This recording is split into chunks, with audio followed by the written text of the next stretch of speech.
I've grown so much from 18 to 25, from 23 to 25. It's just like everything, it's always changing. And I think as I get older and get more established, create a family, like reach these milestones in my life, that's always going to change. But there's a saying, it's better to be consistently good rather than occasionally great. That just like resonates with me.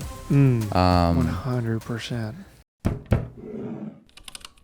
Hey everyone, and welcome back to the Hustle on Purpose podcast. I'm GT Ikard, and today we have with us Landon White. Landon, how are you doing today? I'm doing good. How are you, GT? I'm good, man. Thanks for coming and agreeing to do this. I'm really excited to get to talk more about you and your story and what all you do. So for those people out there that don't know you, just tell us a little bit about yourself, where you're from, how you got here, all that. Yeah, absolutely. Thank you for having me on. It's a pleasure. This is my first podcast I've ever been on, so this is new to me. Yeah. So yeah. Rookie. Oh yeah, 100% So rookie. am I. Yeah. So it's okay. There's a saying. Well, it's not a saying, but I like to get out of my comfort zone. I feel like whenever you get out of your comfort zone and do things that you normally wouldn't do, just kind of opens the doors to other opportunities, and you never know who you're going to meet, what you run into. Exactly. Couldn't agree more. 100%. Yeah. I own Performance Softwash. That's an exterior cleaning company based out of Little Rock. Yeah. I started the company in 2017, right after high school. Yeah. Graduated high school in 2016. Yeah. How old are you? I'm 25. Goodness gracious. Okay. Yeah, 25. I remember some of 25. Oh yeah. I have to take a second and think like, wait, are you actually 25 or are you older? Yeah. But yeah, so started the company in 2017, right after high school, and with really no idea of what I was getting into. And it's one of those things that I look back and it's like, if I would have known then what I know now, I probably would have never started. It's kind of I'm trying to think of the word, just didn't do any due diligence. Yeah. Just jumped in. Just jumped straight in head first. Yeah. Just kind of, jumped off the cliff and built the parachute on the way down. Right. Yeah. So I started the company in 2017, built it up. We've been in business, I guess, 5 years, and going on 6. Going on 6. That's awesome. Just growing, and it's been interesting. It's been a ride. That's great, man. There's a really good book called Ready, Fire, Aim. Mm-hmm. My favorite part about the book is the title, because I feel like I do that so much, and other entrepreneurs and business leaders that I've met all kind of have some aspect of that, of like, if I sit around and fall into this analysis paralysis, if I try to get everything perfect before I start, I'm never going to start, right? Because you can sit there and you can think about all the things that could happen and worry yourself to death and let that keep you from starting. Or you just start it, and like, some of that stuff will happen. Some of the stuff you were worried about will never happen. And it was just wasted energy worrying about it. But it's like, you just don't know. And then I just find that I learned so much through the doing of it. 100%. Like, so I love that story of just like jumping in, and like, if you had known from the beginning, you probably would have never started. It's like, man, I feel that to my core. Yeah, I absolutely agree. It's action over everything. Just take action. Yeah, right. What is it? Imperfect action? It's like you learn as you go. Absolutely. So. And you get stronger as you go. You get more resilient as you go. Yeah. I look at, somebody like an Elon Musk or a Jeff Bezos, or, name a billionaire, right, with these huge companies. And I look at some of the headlines and some of the issues that they're facing, and I'm like, man, that would crush me. Like, I would just be like curled up in a ball somewhere, right? And I realized, like, oh, it's just like seeing some dude bench 500 pounds at the gym. It's like, well, he didn't start there. Right. Like, he went through a lot of stuff to get to a place where he could handle that, right? Yeah, he had to get the reps in. Yeah. And I think a lot of people will look at some hyper successful person and some failing that they have, and make some kind of judgment. And I've gotten to the point where even with my small business, I'm like, there is no judgment. I can't even begin to imagine like what that person's going through. Oh yeah. Couldn't imagine. The only thing I guess different between someone like myself and you name a millionaire is they've just essentially, in my opinion, they've put the reps in. Mm-hmm. They've went through more trials. They're just because they have money, quote unquote, they're wealthy, doesn't make them any different than me or you. They just have more experience. Yeah. More lessons learned. So it's and some of it comes too. I think this is a point worth making.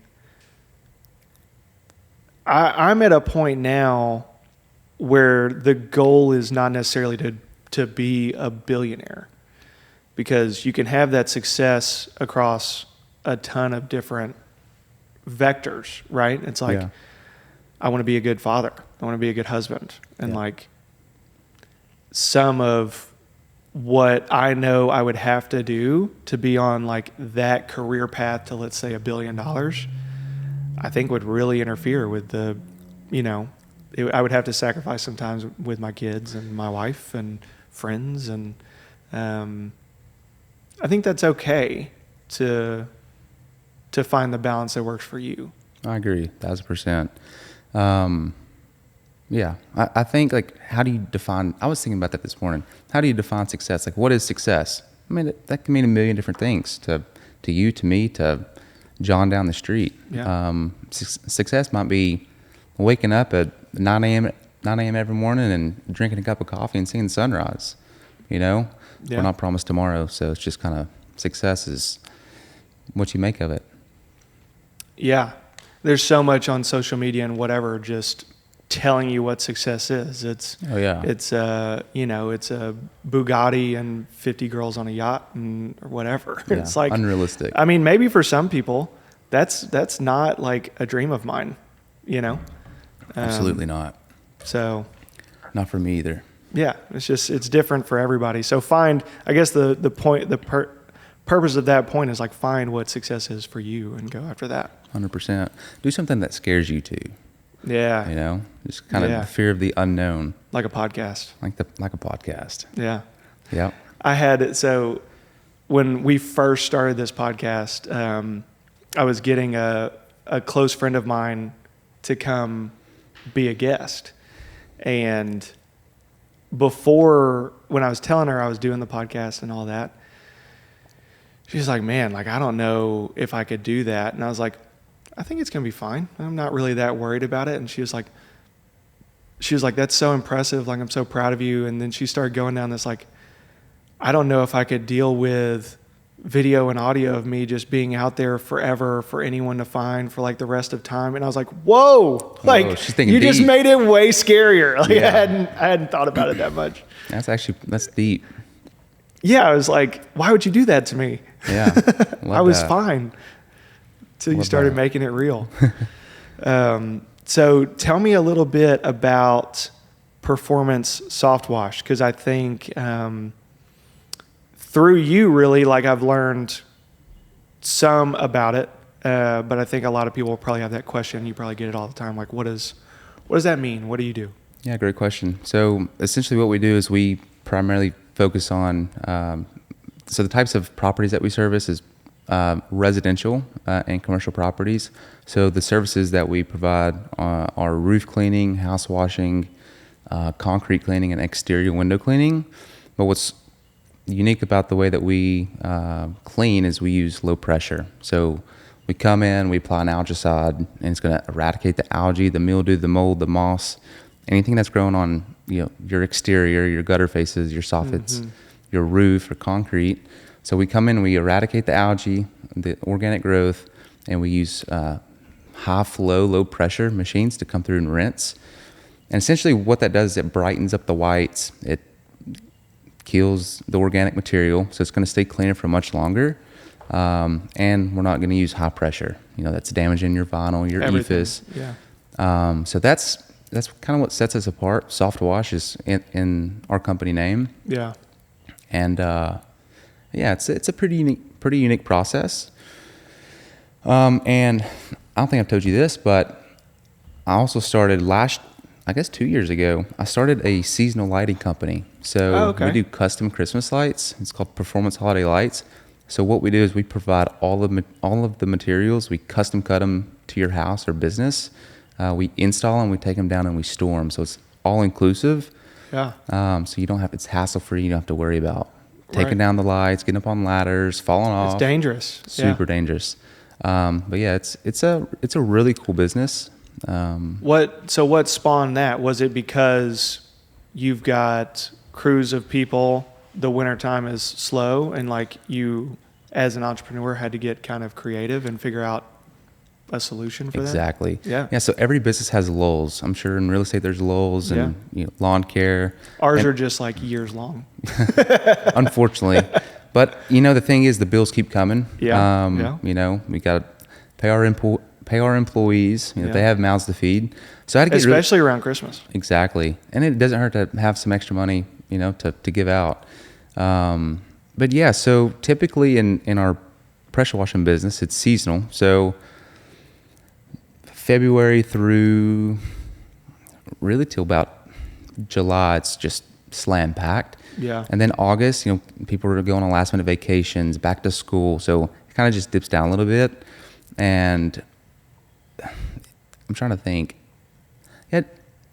Really how I've found the lulls is just by tracking the numbers. Looking back at our system and like seeing, the graph. Right.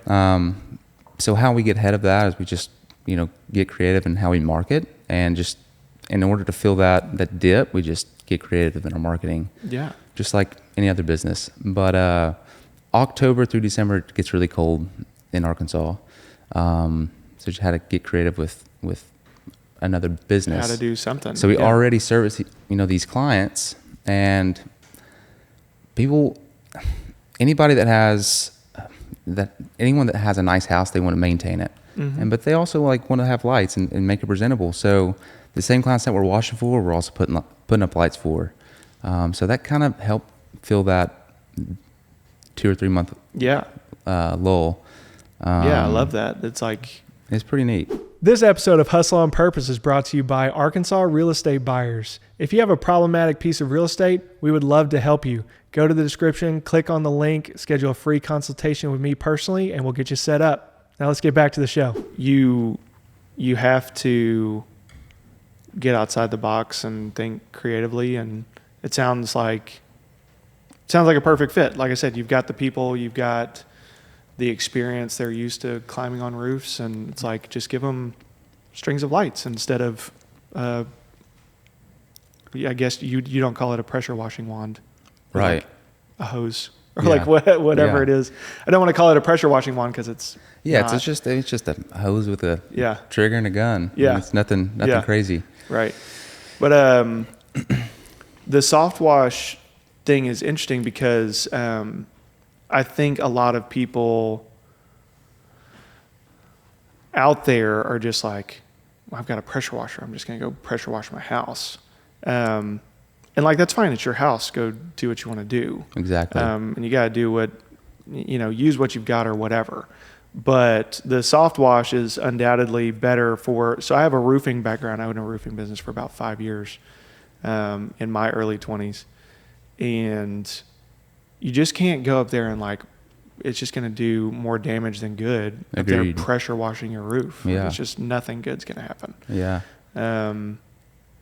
It damages your shingles and just probably voids your warranty and all kinds of not great stuff. 100%. You're going to fill your gutters up with all the granules of your shingles. So funny story back. So from 15 to I guess 2016, during that high school years, I used to do lawn care. So yeah, I got my license at 16, but I was driving at 15 illegally. Nice. Shout out to my dad for trusting me. Yeah. So he's making money. It's fine. So I grew up in North Little Rock, and if you know anything about North Little Rock, you can kind of get around, cut through the town, just through the neighborhoods. Yeah.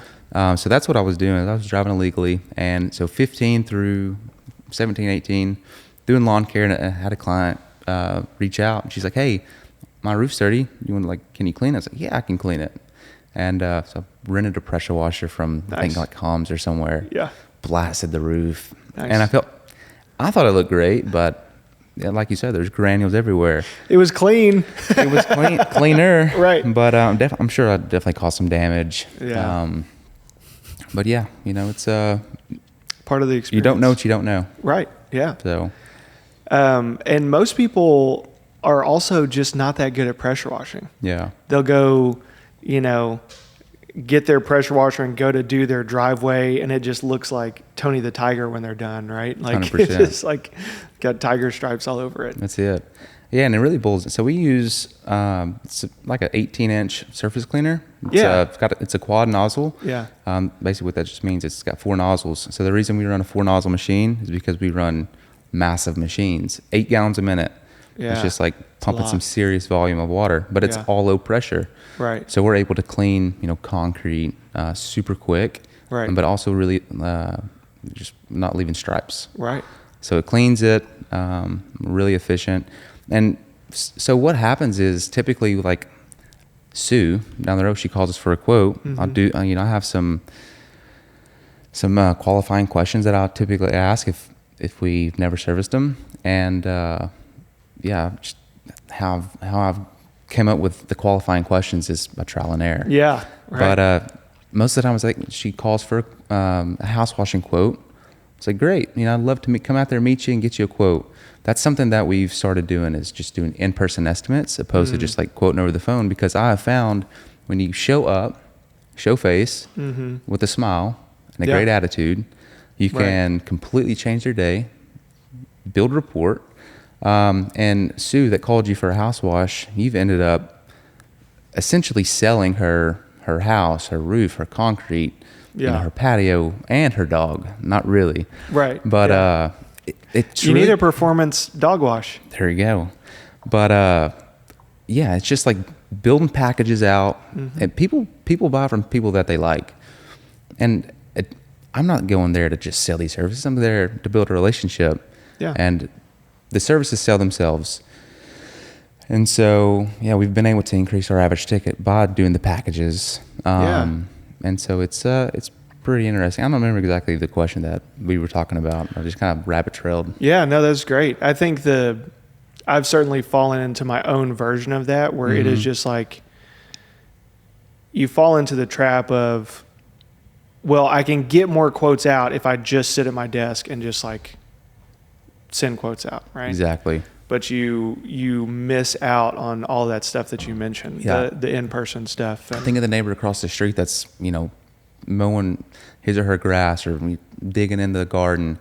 If they see a company truck pull up or a wrapped sales car, just really what you do is just build rapport. You say hi to them, Right. You never know. It's crazy. Some people wake up on the wrong side of the bed. I know I do. Yeah. And, it's just people buy from people that they like. Yeah, and I think we've gotten away from that a little bit, because this is another thing that I realized. So I grew up in Little Rock, always had dreams of moving to a big city, right? Got a little bit older and started visiting big cities and was like, no, thank you. Yeah. But in my mind, because I was stuck in my little bubble and went to the same school for forever and like just hung out with the same people for forever, Little Rock was just teeny tiny. You grow up a little bit and you start getting around and exploring the area that I spent my whole life in, but I never really went outside of my little part of it, right? Yeah. And you start realizing, I don't have to move to a big city to like meet a bunch of people or to do a lot of business. Yeah. There's more business here than I would know what to do with. Sure. Right? Yeah. Like you can start where you're at and you might be surprised at just how much there is. I agree. To do. 1,000%. It's not what you know till you know. Yeah. As they say. Yeah. Yeah. So I grew up in BB. Okay. So little small town, and in 5th grade, my parents made a decision to completely move our life from BB up to North Little Rock. Yeah. So I grew up in North Little Rock, but it's just like, I think sometimes it's like, man, where would my life be if my parents stayed in BB? Where would I be here recording this podcast? Absolutely not. Probably not. I've had some fantastic opportunities, met some amazing people, just by getting out of my comfort zone, Yeah. you know, in Little Rock. And By taking action. that's it. You never know where it leads. You just keep taking action, and That's like it. 100%. you never know. And in every aspect. Yeah. What do your parents do? Yeah, great question. So my mom, she cleans houses. Okay. The insides. The insides. Okay. Yeah. So y'all can she's be full service. Yeah. So she's been cleaning houses for as long as I can remember. I remember going on jobs with her, you know, as a kid, and she just cleans just a handful of houses for just like a handful of people. Right. She's been doing it for, I'd say, over 15, 20 years. Yeah. Quite a while. Enjoys it. I'm sure. Yeah. I don't know. I don't ask her. Yeah. And then my dad, he works at a chemical plant. He's been there for like 2 decades. Yeah. Been there for a while. Okay. So I'm trying to open his eyes up a little bit on, hey, what do you think about window cleaning or like different business ventures Right. that kind of fall in line with kind of what I do. Right. But yeah, just trying to open his eyes up a little bit, and he sees it. But yeah, man, we got some. It's so interesting. Yeah. Yeah. You've literally just kind of like meshed all of it together. Yeah, 100%. I don't know if you know this, but I bought out a handful of exterior cleaning companies. Really? Yeah. So a big one was Natural State Home Wash. Okay. You can look them up. They've got quite a bit of reviews. I bought them out. I want to say February of last year. Yeah. And then So how did walk me through what that looks like? You buy an existing company out that's in the same sector, like you buy a competitor out. yeah. So walk us through exactly what that means and what that looks like. Yeah, it definitely sounds a lot more than what it actually is. So how, at the time I had a business coach out in Maryland, and I was like, hey, this is what's... Boy or girl? It's a guy. Joshua, What's his name? Joshua Taylor. Okay. Yeah, he runs a massive company out in Maryland. Okay. A few companies. I was like, hey, I said, there's this company, Natural State Home Wash. So I know the owner. So they subcontract all the roofs out to us. He approached me about selling the business, and I was like, what do you think about it? He's like, dude, do it. And he didn't just say, dude, do it. He just he said, get the P&L. Like, let's just look at it together. Right. Because somebody like that can glance at a P&L and 100%. probably tell you pretty quick. 100%. Yeah. A mouse draw. Yeah, you're good. But yeah, we just looked at the numbers, and he's like, what do you want for it? What does the current owner want for it? I told him. He's like, yeah, do it. So essentially what I bought was all of the digital assets. So the customer list, which is the CRM, right? The GMB, which is Google My Business, all the reviews, the emails, the phone number, any contracts that they had in place. They didn't have any in place, unfortunately, but it was a super simple transition. Yeah, but no like physical assets, no. So I did get all the assets, just not the employees. So all of the equipment that was working, which was quite a bit. Yeah. So essentially everything except the employees. It's pretty simple. So did you see? So when was that? You said February of last year. Okay. And so what have you seen like come out of that? Did you immediately start implementing things to reach out to their customers? Oh yeah. So just like drip emails, some cold calls, just working farming the customer list. Right. Just farming the customer list, and just, whenever I call them, at first I was worried. I was like, man, like, what if, Landon with Performance Softwash calls John with Natural State? He's going to get so confused. And it kind of goes back to like overthinking. Right. Just take action. Yeah. Because they don't care. No, they don't care. They don't even remember who serviced. It's just kind of whatever. So that's a big deal. Well, I thought it was a big deal. Turns out it's just, oh, great. Fantastic. Yeah. But yeah, that was a super simple transition. Yeah. And like a month ago, I bought out a roof cleaning company. So super small, 6-figure company. Yeah. I bought them out. Kind of same thing. It was same thing. Got all the digital assets, all the equipment. And honestly, I haven't even had a chance to farm the leads. Yeah. So that's just an untapped resource waiting on you. something like that. Hammer them in the spring. Something like that, or Christmas time. Yeah, you know, or, right. Because it's coming up, and Yeah. we're already booking for Christmas lights. Believe it or not. Well, I believe it. Yeah, we're already booking. Places are already selling Halloween and Christmas stuff already. And I was in Kroger, and I saw just like at the end of an aisle, limited edition pumpkin squash Cheerios. I was like, no way, no thanks. Hard it's pass. time to start marketing for Christmas lights. Crazy. That's when you know. That's super interesting, and I think this is something that was told to me and stuck with me. And hearing about you acquiring these other businesses reminded me of it. It's like, as a business owner, you always have to keep in mind. The way it was told to me is like, you should always make sure your business is sellable. Not because you intend on selling it necessarily, but like, if your business is sellable, it's bankable or whatever. Like, it's just a good idea to always have a business that's sellable. And so many people, it's been a hard thing for me. Anytime you start a business, right? Like, you start just getting it to where it like pays the bills. Right. And like, that's a great spot to reach. And then it gets to where it's like, okay, if I want to grow these things, there's hurdles here, and you start conquering those. And then it's like, man, if we want to scale any further, we really need people, systems, processes, all of this stuff. You start like going down the trail of, people say that, but what does it even mean? Right. And you start like trying to figure this stuff out. And when I hear about you buying this other soft wash company or this roof cleaning company, it's like, those companies were sellable because they had CRMs and they had equipment, they had, stuff in place that made it, they had their books accurate and like fairly accurate. Right. Yeah. Hopefully. Right. Yeah. Yeah. But they could give you a P&L and right. I think it's an aspect of starting a business that's really easy to overlook. And the longer you wait, I think the harder it just gets harder. Yeah. Agreed. 100%.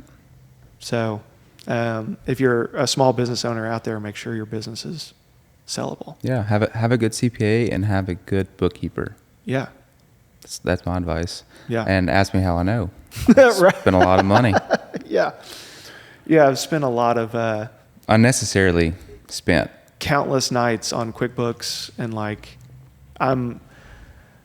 accounting is not I'm pretty decent at math. Yeah. But if I think I'm like you in the sense of like, I want to go out there and like meet people and do stuff, right? Yeah. You sit me in front of my computer in Excel, I'm pretty decent at it. Like, I can get the job done, probably, Sure. whatever you need. But man, it is not what charges my batteries. Do you do your own bookkeeping? You outsource that? Not anymore. Yeah. I mainly do like my personal stuff. Sure. But the business stuff has all been handed off. Yeah, I think that's super smart. You have to, because it took me too long. Yeah. Like, it took me way too long to do it. Mm-hmm. To make that transition, because I was and I'm still this way, like, just overhead conscious, right? Mm-hmm. Like, I've had a business, my roofing business, that worked fine, but it was certainly not just like a smashing success. Sure. And got to a place with it where it was just like, I had to decide. I was getting, married, and had to decide, like, is this what I want to do for the rest of my life, or do I need to pivot? And it was crystal clear to me, roofing and like having a roofing business was not what I wanted to do with the rest of my life. So yeah. I pivoted, and probably for the best too, huh? Yeah, certainly happy that I did. Yeah. Because I had started that business really young and was really naive, and like, there was just so many things that I just done so wrong for so long, and it just felt like there was no light at the end of the tunnel, right? Burden lifts off your shoulders. Yeah. But through going through that, I've just been, and I think like a lot of entrepreneurs, it's just like, if I keep overhead as low as possible, then like we're stay afloat, Yeah. right? Like if times are good, times are bad. And that is important, but I think it's a bit of a limited mindset. Yeah, I agree. Yeah. Have you ever dealt with that? Like, Yeah. what's been the scariest like growth thing for you? Like, oh man, where do I begin? yeah. So we're not a massive company, right? We're really small. We're based out of, I say Little Rock, but like our shop's in Maumelle. Lord, where do I start?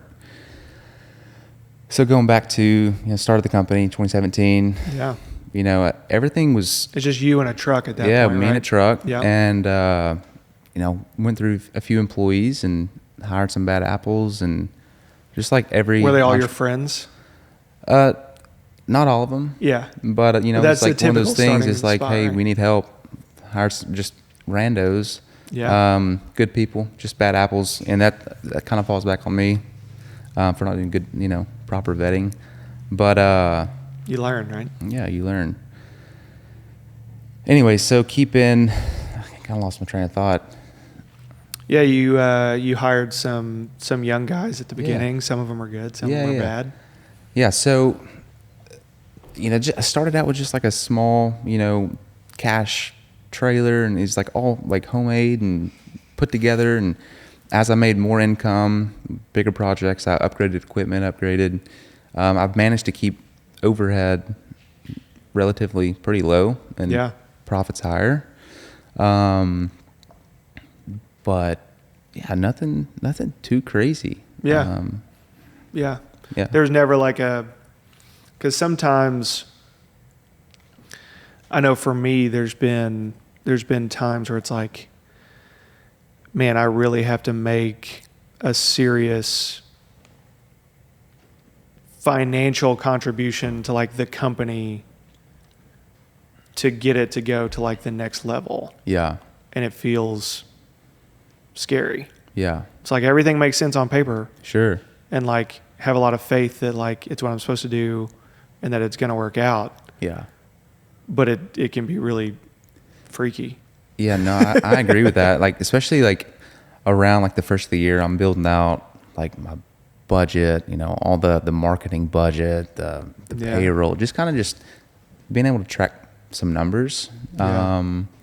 So if I need to make a jump to, let's just say X amount, I need to bring in, this truck needs to produce X amount per day, so that way the employee can have a paycheck, Right. And the company can afford to pay its bills. Yeah. And I can afford to take care of my family. Right. But yeah, I think it's just a big risk. You never know if it's going to work, and you just kind of have to take action and try to follow through. It all and comes then back to it. Whenever you fail, just like, okay, where did I fail? How can I fix it? And then like I had a Joshua Taylor, who was my coach. The coach. Man, he's been in my shoes. He's like, man, like you're doing great. Like, let's just step it up here. Like, hey, this is what's going on. He's like, oh, you need this manual in place, and you need to let it go of this person because this is what it's causing you. So man, it's just it's just a bunch of lessons. Yeah. Yeah, not failures. It's lessons. Yeah. Yeah. Not losses. It's lessons. Yeah, and it sounds like I need to research into a coach because you're now like the third or fourth person I've had on here that has mentioned having a coach. Yeah. And it sounds like one of those things. It's like, man, if it could save me some years and some headaches, it could be a really good thing. 100%. It's like, I agree. And I agree with coaching. It's just kind of like, what do you want? If they can fast track you and tell you what areas to avoid because they have personally been in those areas, it's like, okay, that cost me $5,000 or it could have cost me $50,000. It's like, right. Sure, I'll pay it. And the time. Yeah. And the time. You got to think about that. Like you're still young. I'm getting older, and it's how old are you? The time. 33. Oh man, you're young. Yeah. I felt young until we started having all these kids. So I've got 3 kids, 4, 2, and a newborn. Oh, wow. And it's like, man, I don't feel young anymore. Yep. They're amazing, but just, you want to talk about lessons. It's Talk to me. Fatherhood is it's a lot like business, right? Like you starting a business is like having a baby. Having 3 kids is like starting 3 businesses and trying to run them all at once. That's impressive. Honestly, like I'm not a parent yet. Yeah. But I've got a 12-year-old brother. Okay. So I look at him as like my own, but it's like, yeah, because you would have been around his age when he was born. Exactly. You were around 12. Yeah. Yeah, it's just like hats off to the parents out there that's working, in multiple businesses. They're 9 to 5 and putting food on the table, putting shoes on the kids' feet because school is right around the corner. Yeah. And just taking care of business. I mean, that's impressive. Yeah. Shout out to my wife. So like we're really fortunate that my wife's able to stay at home with the kids. Like she just loves it. And so I'm like, more power to you. Let's make that happen. And B, it makes, I think it's great for our kids and it makes our lives a lot easier. Like, a lot of the couples that we know with young kids, they don't have that luxury, and it's like hats off to them. Like they're both working, normal 9 to 5s. And then on top of that, like you've got to get kids ready and in the car and to sometimes like separate schools. And then you have to handle like pickup. It's like school gets out at 3, you don't get off till 5. What do you, That's there's just headache. like, I'm like, man, like we're just fortunate and blessed that my wife gets to stay at home with the kids. It's a blessing, 100%. Yeah. Yeah, It's great. so that's like my wife. So she works. I'm not exactly sure what her title is, but it's all like way above my pay grade. Okay. And she works for a company called Natural State Genomics Genomics? Yeah, it's over off Rodney Parham. But they do like all kind of like lab testing. Okay. Oh, like genome. Okay. Yeah. Okay. And I'm not going to get into it because I don't know anything about it. But it's like I said, she's got some degrees. Okay. I don't have any degrees, way above my pay grade. But yeah, I tell people I check the some college box on like job applications. Exactly. Yeah. But that's kind of the plan. Like whenever we decide to start having children, she's going to stay at home and raise our children. But it's like, why have like, and this all kind of goes back to preference, but it's like, I don't want anyone else to raise my child. Yeah. If somebody's going to mess them up, I'd rather it be us. Exactly. And hopefully that don't happen. Right. But right. It's we're excited. Well, and so being an entrepreneur, business leader, business owner is another thing that I'm so grateful for because I feel like it prepared me so much for marriage and for parenthood because so much of it translates. When you start and own and run a small business, I think you get a unique perspective on like teamwork and like, it's not about it's about we. And like, I think to be a good leader in your business, you have to care about the people you're working with and that are working for you. Agreed. And at least from my perspective, it's all about right person, right seat, right? Have you read the book Traction? Yep, Gino Wickman. Yeah, great book. And it's like right person, right. You want right person, right seat. Yep. You can have right person, wrong seat, wrong person, wrong seat, whatever. But it's like the same in marriage. It's my wife and I. We call ourselves Team Ikard. It's my last name, and it's like, it's a little corny, but like it's something we started and we love it, right? Because it's like the team, basketball, for instance, the teams that win the championships are the teams that the players play their roles exceptionally well.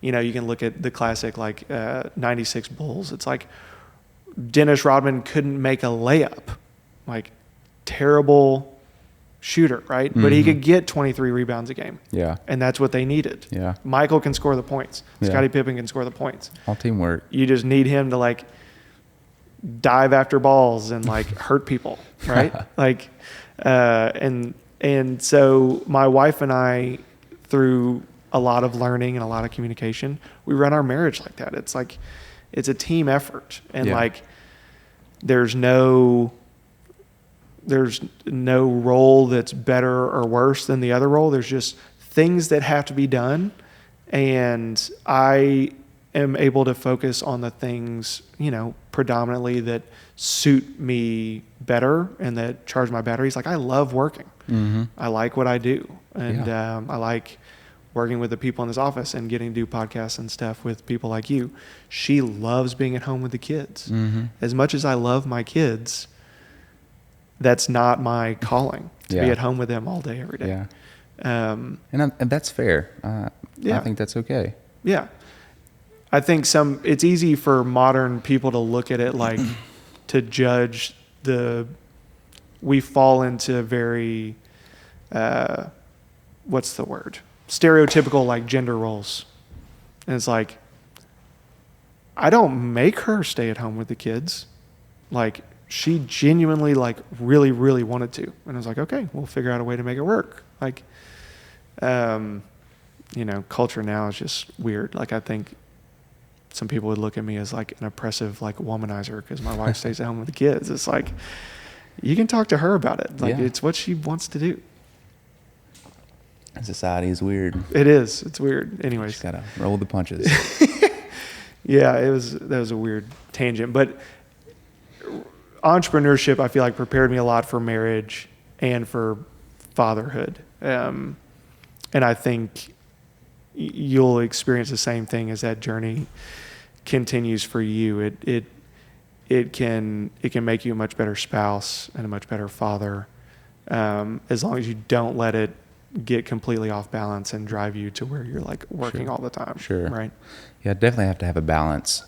I listened to, I want to say a podcast pretty recently, just talking about being able to separate yourself from your business. Like, I don't identify, like, let's just say I have a bad day at the office.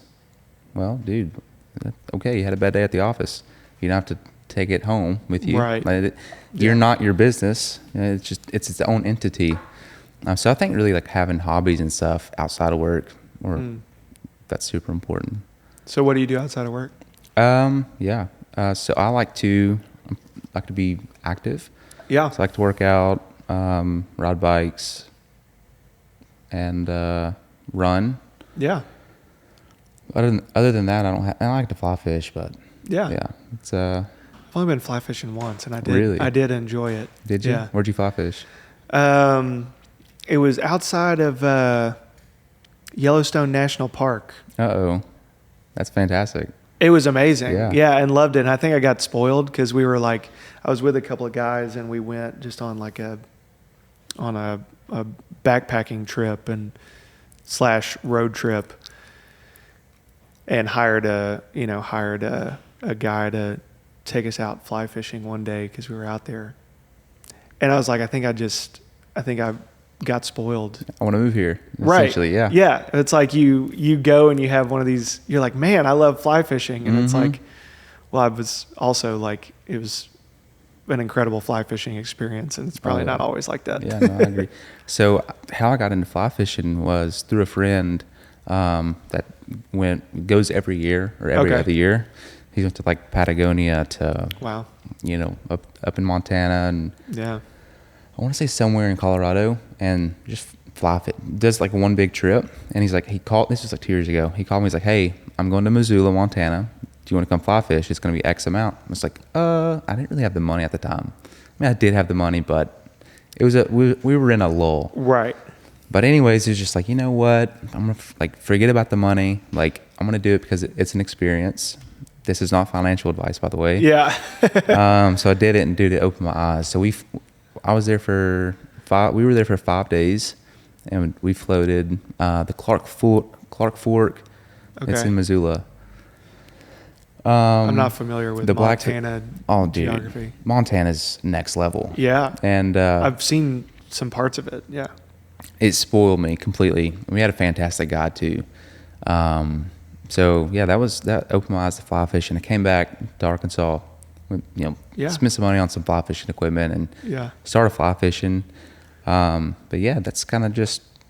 Have you gotten into it deep enough to start making your own flies and stuff? Oh, yet? No, that's not me. I just buy the flies, throw them out there, lose them. But yeah, that would be me as well. It's like, just buy some. It adds up quick. You start losing stuff and breaking lines. Yeah. Well, that's what I was laughing as you were saying that, because it's like you take the trip even though it doesn't really make financial sense at the time, and then it just spirals, and it's like, oh well, now it's just become a full blown, like I just have blown tons of money on it. Oh yeah, it's part of it. Yeah. What are your hobbies? Oh, that's a good question. I need some healthy hobbies. I got back into basketball not too long ago. Yeah, because I used to. I caught myself saying something that I hate, and it's like when it would come to being active, working out, whatever. I used to work out 4 or 5 days a week, and business got crazy, and then we started having kids, and I've got all the excuses, right? Sure. And I found myself one time, I was like, somebody asked me about going to the gym, and I said, I just don't have time. And for whatever reason, like I just despise that saying, because we all have the same amount of time. The sun revolves at the same speed for everybody, right? And, what I meant to say is I just don't prioritize going to the gym anymore. Yeah. Because that's the fact of it, right? Like there's other things right now that I'm prioritizing more than my fitness. And so anyways, I was like, I had a buddy invite me to play basketball one day, and I was like, man, I haven't dribbled a basketball in 8 years, but sure. And it was a real wake-up call. Went and played, and it was brutal. Really? Yeah, I used to just play for hours. Your cardio no problem. Cardio was shot? Shot, man. And was just sat out of bed the next day and just felt like broken. That's crazy. I was just a broken man. Yeah. And I was like, okay, message received loud and clear. Got to get my stuff together. And was fortunate enough to get invited to a game that it's a group of guys, around my age, some a little bit younger, some a little bit older, and they play in the middle of the day, Mondays and Wednesdays and some Fridays. And ironically, that's the perfect time for me. They play from 11:30 to 1:30. Wow. And so the evenings are out for me. I don't do anything in the evenings besides eat dinner with my family, play with my kids, and put them down for bed. Weekends are pretty much out for me because we've got, this Saturday we had 2 kids' birthday parties and then church on Sunday. And so the weekends are just pretty much out. But I was able to find that time to start getting back into basketball, and I really like that. That's fantastic. I think as long as my body lets me do it, I'll probably keep going. Absolutely. I love that. Just side note, what do these gentlemen do? What are their, Yeah, it's also been a great, networking experience, completely unintentionally and not the reason why I go. They're business owners? Yeah, pretty much all of them. There's a couple of doctors. There's a couple of financial planners. There's a couple of real estate, agents and investors. One of the guys is a private chef. So, he mainly works in the evenings. Yeah. There's all kinds of people. That's cool though. You kind of see the trend. It's people. So I'm going to rabbit trail real quick. Yeah, please do. So when I first started my business, I didn't know what I was doing other than I want to make some money. Right. But it's transpired into, man, I want freedom. I'd be able to make money to provide, but also the freedom of time to do what I want when I want. And kind of like you're able to, since you're self-employed, right, and you've made good decisions, you're able to play basketball. And same thing with those other gentlemen that are out there. Right. It's it's not about the money; it's about the time. Yeah. We only have so much time on this earth. Yeah. Yeah, it's not a try or run. Yeah. You only get one go. Yeah, and it's I want to bet on myself, and I think everybody should bet on themselves. No, not everybody's cut out to be a business owner. Yeah. And that's okay, right? Yeah. But like, yeah, I mean, it's just like, It takes all kinds. yeah, it takes a little bit of everybody. But some people are incredible number twos. Mm-hmm.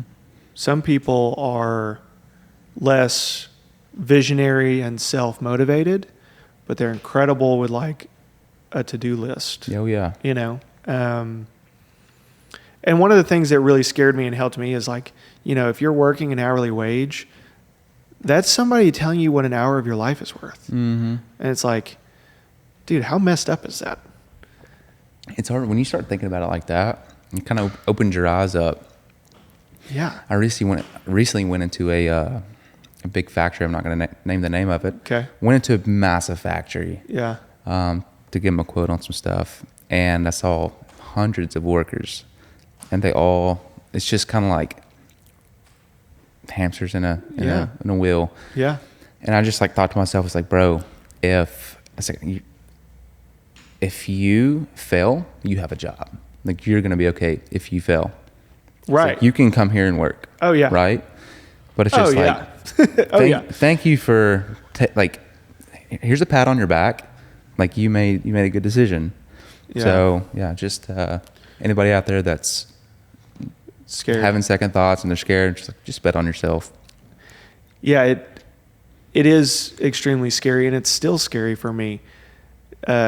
Jim Rohn, I think, put it best. He has one of his like speeches that he gave. He was like, "It's all risky." Mm-hmm. It's like, I've worked for companies that have gone under. And I was like a salary employee with a great salary. Company goes under, I'm out of a job.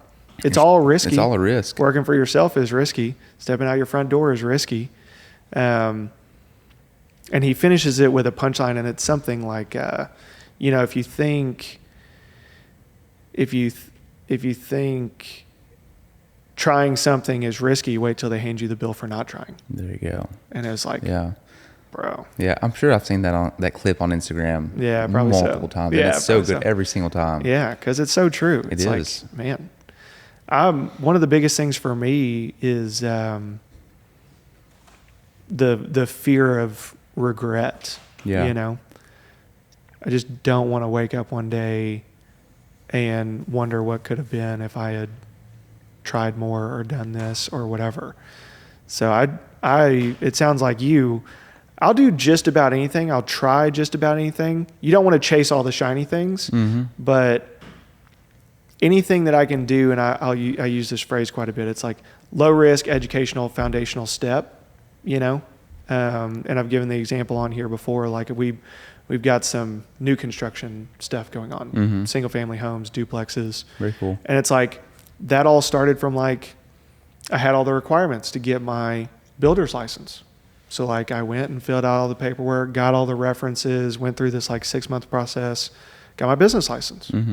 Low risk, educational, foundational, just took time and like a small amount of money. Got my builder's license with no plan at that point to like use it, just had it. Love it.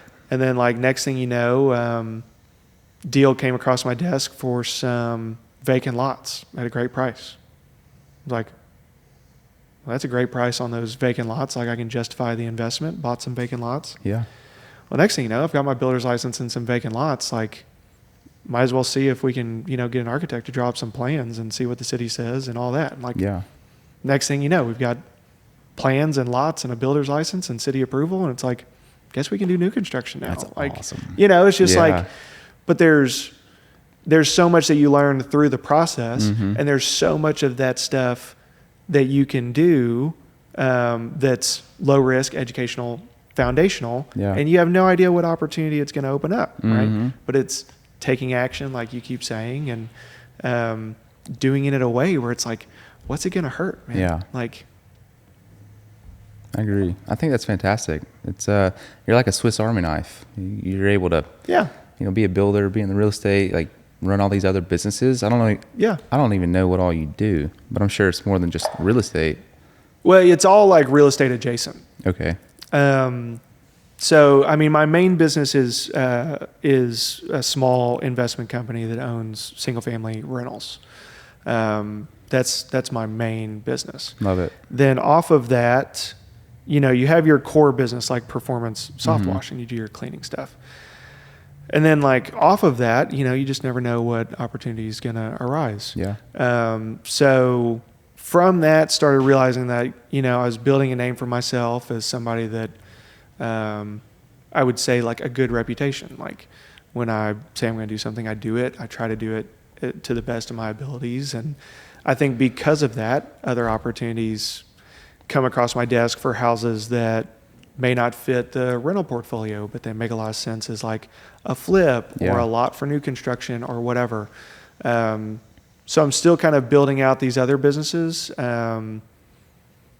Arkansas Real Estate Developers is my company that holds my builder's license and is doing some new construction stuff. Grace Realty is the business that owns the rental stuff. And then I've also got Arkansas Real Estate Buyers, which is more lead generation marketing stuff. Because once like Arkansas Real Estate Buyers can generate a lead on a house, it can get plugged into anywhere, right? I'm just trying to build the back end stuff to facilitate if somebody's in a tough spot with a piece of real estate, we have some business that it makes sense for and we can plug it into and like get that person out of, people get themselves into all kinds of funky real estate issues, right? Sure. And there's generally a way where that deal can make sense and we can help them out of their problem and it works out well for a business. That's fantastic. And then, now a podcast and YouTube and Love that. really enjoying that side of things. It's like, it doesn't make any money. Sure, but it's a lot of fun. It can in the future. You could be the next Joe Rogan of Arkansas. Yeah. As I went into it with no expectations of that. It's just like, I've grown to really love the podcast side and getting to talk to people like you. Yeah. And hopefully on the video side, we're putting out educational, helpful, hopefully entertaining stuff for people that want to look into that stuff. And selfishly for me, it's like I answer so many of the same questions all the time. Yeah. I don't want to be that guy that's like, check out my YouTube channel. But like for people that are interested and have questions that I have my in-depth opinion on, I can just be like, here you go. Here's a link. Watch it on your own time. Here you go. Yeah. Here's all of my thoughts on that. Yeah. No, I love that. I think that's super smart. But yeah. Well, I think entrepreneurship can be a very lonely thing. Typically, you fall into a position where people rely on you heavily. You've got you've got a lot of bills that got to be paid, employees. People that lead a business, I think, also tend to be leaders in their family and in their sphere of influence. And like myself, I woke up at 30 years old and had a quote unquote like successful business and a lot of people relying on me. And like, I like that position. I want to be a servant and help people any way that I can. But I didn't have anybody felt like I could talk to about it. Yeah. My wife will listen. She'll be extremely supportive. Sure. But like, she doesn't have like, oh, here's 3 actionable steps to like help you, with these payroll issues or whatever. So I empathize a lot with the entrepreneurial journey, and the podcast. Another thing that I love about it is like, I get to have a meeting with you and sit down and talk to you and learn more about like Performance Softwash and learn more about you and help you like hopefully promote your business. And the rising tide raises all ships, right? Yeah. Like it's better than me and you meeting up at Starbucks and grabbing a coffee. And it's just, our conversation could be great, but it happens in this like echo chamber. Yeah. Nobody knows anything more about you. Nobody knows anything more about me.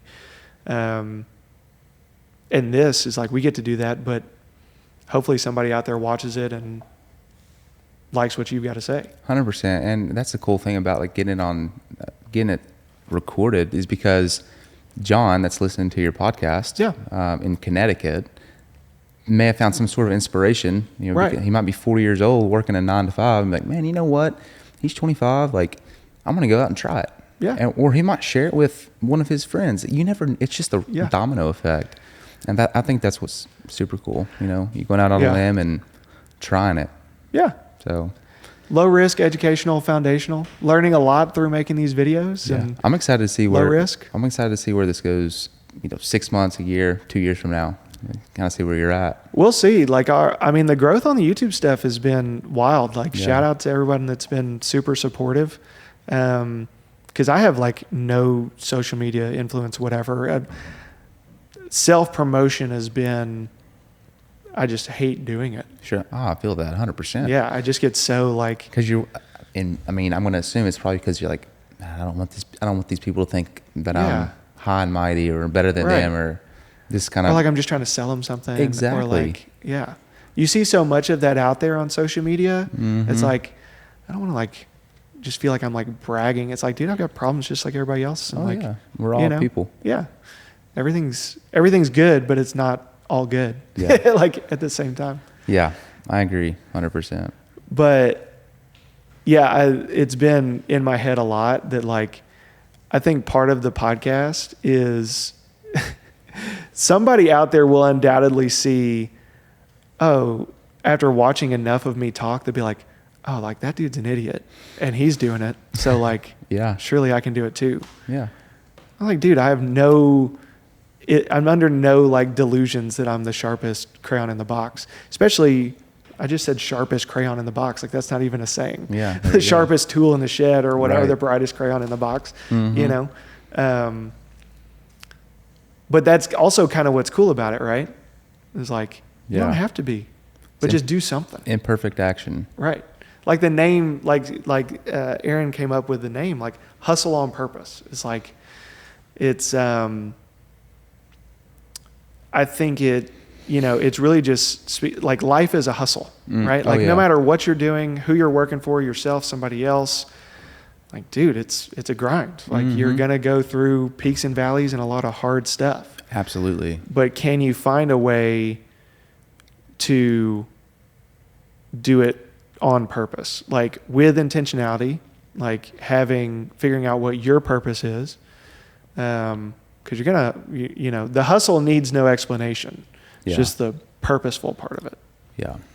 I absolutely agree. And to be honest with you, I've grown so much from 18 to 25, from 23 to 25. It's just like everything, it's always changing. And I think as I get older and get more established, create a family, like reach these milestones in my life, that's always going to change. Mm-hmm. But there's a saying, it's better to be consistently good rather than occasionally great. That just like resonates with me. 100%. And so it's just like, it's you got to find a purpose, and what is the mission? What is it? How do I execute on it? And just like take that action every day. Absolutely. And just be consistently good rather than occasionally great. Yeah. Oh, 100%. Alex Hormozy has a quote kind of on that. You know who he is? You've seen all of his stuff. Yeah. I love his first book. I'm excited for his second book. Comes out August 19th. What's his first book? $100 Million Offers. A big purple book? Yeah. I have that book. Yeah. It's a great book. Yeah. And the next one comes out August 19th. I forget what it's called, but I'm going to read it too. Yeah. Have you pre-ordered it? No. Come on, man. I need to. Yeah. I need to. I will. I need to do it today. But he has a deal where it's like, the goal isn't to get in business, it's to stay in business. The goal isn't to like get married, it's to stay married. Mm-hmm. The goal isn't to get in shape, it's to stay in shape. And he's like, I would rather you work out 15 minutes a day every day than work out for 4 hours a day for 3 months and quit. Mm-hmm. Yeah. Like, it's the habit. Yeah. Yeah. Right. And Ernest Nightingale has that quote that I also love. It's like, we're all self-made, only it's a successful brag about it. Mm-hmm. It's like, we are all the product of our day-to-day decision making. Yep. And that's a tough pill to swallow. There's been periods of my life where that was a really tough pill to swallow. And like Jocko Willink's Extreme Ownership book, it's like, It is the sooner you just take ownership of everything, the bad things that happen. You know, you get hit by a car. Mm-hmm. It was my fault. I shouldn't have been at that place at that time. Yeah. Like, I need to read that book. I'm bad about buying a bunch of books. yeah. Reading like a couple pages. Yeah. Putting them in the bookshelf. Like, yeah, I'll get back to that. Yeah. I had to switch to Audible. Yeah. Is the only way I get through them. Yeah. There's a couple of books that I purchased and listened to through like Audible. Yeah. But I listen to a lot of like just podcasts. Like when I'm working. I just find that here. You should check out Hustle on Purpose. Yeah. On all your. I've already checked it out. Yeah, it's saved. It really is. Yeah. It's consistency compounds. Right. And I just think you just make good decisions consistently, and fast forward 3, 5, 10, 15 years, you're gonna be like, okay, here's the result of that. Yeah. You know, I have a better 3-point shot. Yeah. You know, I have right. You know, financially, I'm more secure. My right. kids are doing great in school. It kind of boils back to your wife doing things consistently. Right. Yeah. What's funny is like we all know that bad decisions compound. Like everybody like has a very clear understanding of that. Yeah. There's nobody perceives that as a risk, right? Mm-hmm. Everybody knows like, well, if I like drink alcohol every day, that's or I smoke every day. Yeah. It's just a matter of time before all of those day-to-day bad decisions catch up to me. Yeah. It's like eating bad. Right. Yeah. Like it's going to lead to a bad place. And we all know that. And we would say, without a doubt, that's 100% true. But for some reason, we have this weird conception about like good decisions not necessarily leading to something good. Yeah. And it's like, that's kind of weird. Yeah. We know, without a doubt, the bad daily decisions will compound into like really bad. Yeah. But it seems almost like you're taking a risk by doing good things every day. Yeah. Because it may not work out. It's just, I feel like that's all just like kind of a mindset thing. Right. Just kind of doubting ourselves. Yeah. Like we're all fearful for whatever reason. Yeah. So I agree with It's that. just messed up that it's that way. It is. The good seems risky and the bad seems certain. Yeah. That's crazy. I never thought of that like that. Yeah. Okay. Well, so do you have any crazy stories? That's one of the things I love to ask people. So like you've dealt with tons of customers and like growing your business from nothing to where it is today. I'm sure along the way there's been some wild stuff. So the first one that just popped into my head. Okay. It was here is the story. Is I didn't collect sales tax for a few years. Oh yeah. I was led down the wrong path. Right. By a CPA. And I didn't collect sales tax for like 2 or 3 years. And next thing I know, someone from the state comes knocking on the door. It's like, hey, we're looking for Landon. I wasn't there. I was at a coffee shop working on my laptop. And long story short, I owed like $12,000 in back sales tax, which to some people might not seem like a lot, but it's a lot. When you get a surprise bill for $12,000, like it's not a good day. No, not at all. And that was an expensive lesson learned. It was like, hey, collect sales tax. I was able to get that reduced somehow to like $8,000. There you go. But got that paid. That was super scary. Yeah. And an expensive lesson learned. Man, honestly, bro, nothing crazy. Like I really haven't dealt with any like super crazy clients. I try to vet people as much as I can. Yeah. And I can pick up on signs. I think what will be a little rabbit trailing. I think what will be a little bit more of a challenge is whenever I bring more people on, like having the systems in place to like know like, hey, when you're dealing with someone that's not our customer versus someone that is our customer. It's like having those in place. Man, you know what? Other than that, I don't think I've dealt with anything Nothing super crazy. No. That's great. That's great. We've been blessed. We really have been. So, because normally, like one of my biggest fears of running like a service-based company, and this is just from a fear mindset, would be, my brain would just go automatically to like, I'm gonna have a crazy customer. I'm going to like do a big job and they're going to refuse to pay me, or, you know, yeah. Yeah. Right. Yeah. Luckily, I've never had anyone not pay. Wow. No one? No one. Wow. Yeah. Knock on wood again. Yeah. Do all the knocking. Yeah, man. That's I don't great. know. People when it comes to money, people get weird. Yeah. But I've had people like here recently, we have a big project coming up. We do like 35 Sonics throughout the state of Arkansas. Okay. A few times a year. The building and the parking lot and everything. Yeah. So it's usually just like the buildings, the canopies, the awnings, and then the concrete. So like the stalls and sidewalks. Yeah. All the bubble gum. You got to pressure wash the bubble gum, right? Yeah. Well, we can if they want to pay for it. Okay. But the soft wash won't take off bubble gum. No. So like concrete, like that's a whole other process. Yeah. Like degreasing and all that. Gotcha. But recently they've been the Sonic people that own the 35, it's a great family, and they have passed my information along to another, I guess maybe like a franchisee that owns multiple Sonics. Yeah. He's like, hey, there's 6 that I want you to take care of. He's like, what's the quote? Gave him the quote. This was a few months back. And he's like, yeah, we're getting some remodeling done. I'll let you know when we're ready. Great. He calls like a month ago and he's like, hey, I'm going to send you a check for half up front if that's okay. Just stroked out a check. And he's like, just get to it when you can. So those are scheduled out to, at the end of this month. Yeah. We're going to go out for a few days and knock those out. It's Love that. up in Jonesboro. Yeah. Yeah, it's crazy. Some people just pay in advance like that. Yeah. But big check. Love that. It's cool stuff. It's another Alex Hormozy thing. He's like, solve rich people problems. It's like, there's probably not, if somebody is getting your services done, they hopefully, have a certain level of income. Yeah. Yeah.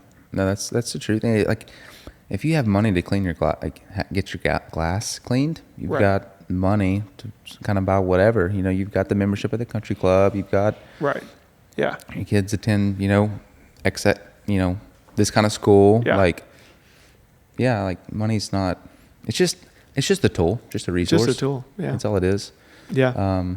Pretty neat stuff. Pretty simple stuff. Yeah. I love that you made that point. It's like simple businesses.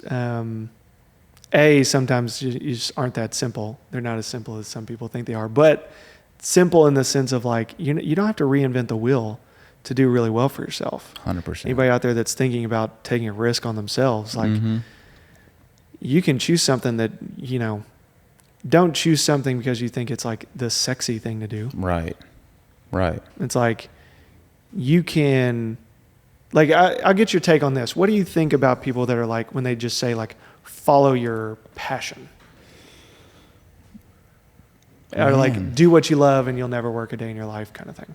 Yeah, but that's it. Like, is Performance Softwash just like, is soft washing exteriors of buildings just like what you love? So when I first started, I woke up just pumped up every single day. Yeah. But now I've gotten to a point to where I'm pumped up every morning, but I'm not. If I have to be out on a project, like, yeah, I know that I'm doing myself a disservice because there's other things in the business I need to work on. Right. And I can, have our technician that's trained to take care of that. Yeah. Solving a problem for me. So, no, I don't wake up stoked about going to wash a house, but, I enjoy it. I enjoy being able to do it. Yeah. So, yeah, I don't know. I think you have to just kind of find your passion, Right. If that makes sense. Well, for me, my main business is a vehicle that helps me work on stuff I'm passionate about. Yeah. I think I'm more passionate about business in general and what the business does is less of interest to me. Yeah. It's more like, I just like being in the game. Yeah. I just like playing the game. I like and that. whether it's whether it's single family rentals or softwash, I don't think that matters to me as much as like just being in the game. Yeah, I agree with that. Like when I first started, I was all pumped up about like the shiny equipment and all that. Now it's like, dude, I don't even, as long as we have the basic stuff that we need, Yeah. I ain't worried about that. Yeah. As long as it's serviced and it's running, I'm not Right. worried about the new equipment that comes out and all this. Yeah. It just, with time, everything kind of man. evolves. Yeah. Well, you learn to prioritize, right? Yeah, like with my 100%. roofing business, when I first started, I was 21 and I was like, dude, my shirts have to be like perfect, or like our marketing paperwork has to be like perfect, and like my truck has to always be perfect. And it was all like out of a fear of what am I presenting?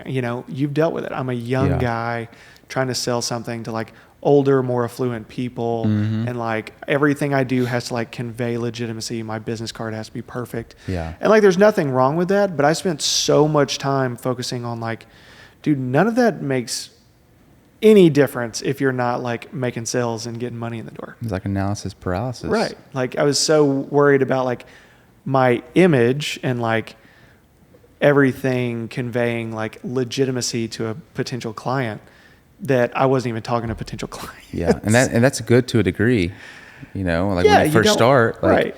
you want to be presentable. You want to have your shirts tucked in and you have your hair combed and your Right. teeth brushed, like all the basic things, but you can get so wrapped up in that you don't take That you're not making action. sales. Exactly. Right. And it's like, Because you're, I don't have, you can make excuses Right. one after the other. yes. Yeah, it's, that's interesting. Yeah, I've been there. And so now I've gone to the opposite. Now I'm just like, some of my businesses don't even have logos. Yeah. Cause just like, doesn't matter. Yeah. Like Because people know who you are. They've got your information and you, right. I don't even have business cards. yeah. Like I purposely don't have them because like I don't give my number out. I love that. Like, I mean, I will, if like I meet somebody, they have some reason to have my number, like I give it to them. Yeah. But like, it's become a thing where it's like, I just don't need everybody on earth to have my cell phone. I love that. There's a company out in Louisville. This is a few years back. I saw this.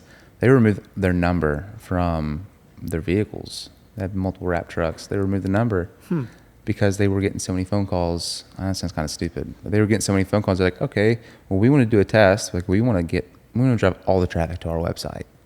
So, like, great brand. All the traffic was drove to their website. Not a single number. Yeah. So in order to get their number, you had to Google it. But it's just like interesting. So it just like boosts their SEO and their ranking up just like through the roof. I think You get so much more data off a website visit. Yeah. And they can get their questions probably answered better and quicker. Sure. And like, you don't have to have somebody sitting by the phone training them, and you don't want to completely lose that personal touch. Sure. But man, like some of this stuff just offers a better experience to everybody. Yeah. It's pretty interesting. Like you can complain about Amazon tracking your shopping preferences, but like, dude, I like the fact that when I go on Amazon, it knows what I want. Yeah. It's kind of weird though. Like you can talk about going on a cruise, Yeah, that later is- and like yeah. you're getting ads popping up. It's like, oh, Yeah, the listening the- stuff is. here's the price for a cruise. Like, dude, come on. Yeah. Yeah. It is. I've seen like the prank videos, like people like get their buddy's phone and they just like start saying like the most ridiculous stuff around it just so Yeah. they start getting like, Hammer with all kind of ads. That's crazy. yeah. Yeah. Pretty crazy. So the last thing I normally ask people is, so like if you could go back in time, let's say back to you being like a senior in high school, what would be like the one piece of advice you'd give yourself?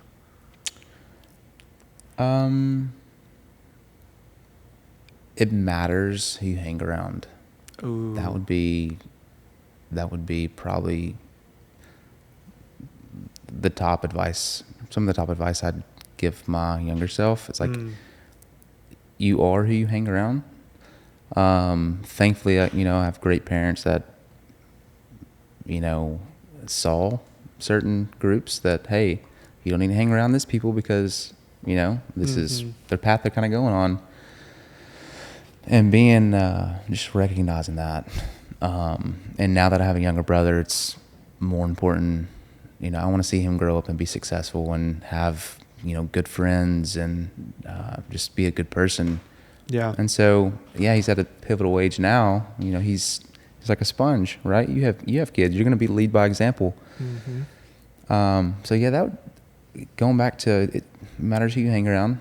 That would be some of the top advice I'd give my younger self. Yeah, it's great advice. Like what's that? It's like you're the average of the 5 people you spend the most time around. Yeah. And it's like,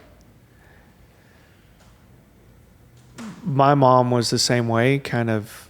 She let me pick my friends. Sure.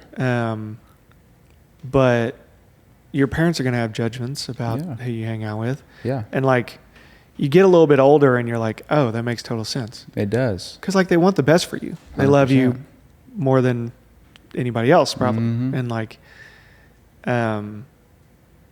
they can see things. When you're young, you got it all figured out and whatever. Sure. You don't realize like, your parents have lived through more than you can imagine and met more people than you can imagine and seen more people succeed and fail and learn so much through all of that. Like, they have such a better perspective on what's going on in your life than you do, or than you think they do. 100%. Like, when you're young, you think you have it all figured out. Yeah. It's retarded. Yeah. It's crazy. You're like, I know, Mom, I've met 200 people in my life, so I know what's going on. Exactly. Exactly. You have your high school diploma. It's like, man, I've reached it. I'm there. It's like, man, no, you're not there. Mom, I know the entire senior class at my small private school in Little Rock. Okay, so you can't teach me anything. Exactly. Exactly. It's like your parents have forgotten about more people than you've ever met. Yeah. At 18. Just the age gap and just the you just don't know. It's just the time. You got to go through it. Like that's one of the hardest things about parenting is like you have to try and like guide your children. And my oldest is like 4, so I'm saying I don't know all there is to know about parenting, obviously. But you have to let them go through some of that, even though you could save them some of it. Sure. It's like trying to strike that balance of like protecting them, guiding them, but also letting them learn on their own is like, even at 4, it's already hard. I bet. You want to save them from falling off everything, but like, dude, my 2-year-old son, you just got to let him get hurt. That's how they're going to learn. It's how he learns. Fall. Yeah. Right now, he's got this, like, he was jumping on his bed like he shouldn't have been doing, and I'd asked him not to do it. And like, he fell, and like, it's fine. It's just a big bruise, but he has this bruise and like part of like a black eye right now. And it's like, this is terrible, but I've said it in front of my kids. Like, if you're going to be dumb, you got to be tough. Yeah. And it's like, just part of it. Like, learn it now. Like, if you're going to be dumb, you got to be tough. He probably won't jump. And if he does, he won't be super close to the edge. Right. Like, it's just, he's going to, unfortunately, I think he's just going to be like me and learn all that stuff the hard way. That's part of it. Yep. Yeah. It's just part of it. It's incredible. Well, man, this was awesome. I love getting to talk to you and hear more about your story and what all you're doing. Where can people find you and find Performance Softwash? Yeah, great question. So you can find us obviously on Google. You just type our name in, Performance Softwash. Yeah. We'll pop up. Hopefully we're on the first page, and then on Facebook as well. Just Performance Softwash, and we'll pop up. And we'll be going into the light hanging season. So is that all on Performance Softwash? Yeah. So it's all on your. It's the company is Performance. The lighting company is Performance Holiday Lights. Okay. But I'm sure some people call Performance Softwash, and we have multiple numbers. Right. That kind of we're able to track. But if you just call one of the numbers. Just call one of them, and we'll pick up and get you taken care of. Awesome, man. But it was a pleasure being on the podcast, and look forward to seeing more in the future. Yeah, you'll get to watch it next week. Absolutely. Stoked. Awesome. Thank you so much, and thank you all for watching. If you watched it on YouTube, you can check us out on Spotify. If you're listening on Spotify, you can check out the video on YouTube. Check out all the rest of the stuff that we've got on the Hustle on Purpose channel. You can find us on all social media at Hustle on Purpose. And yeah, just go out there and crush it. And remember to, once again, I'll say it again, hustle on purpose. Thanks for watching. If you liked that video as much as we liked making it, be sure to check out another one. You've got one here. You got another one over here. If you want to listen to the podcast audio only, go check out the Spotify link in the description. And if you haven't subscribed to the channel, please consider doing so. It helps us out a ton. And please hit the bell if you want notifications anytime we drop a new video. Hope to see you on the next one.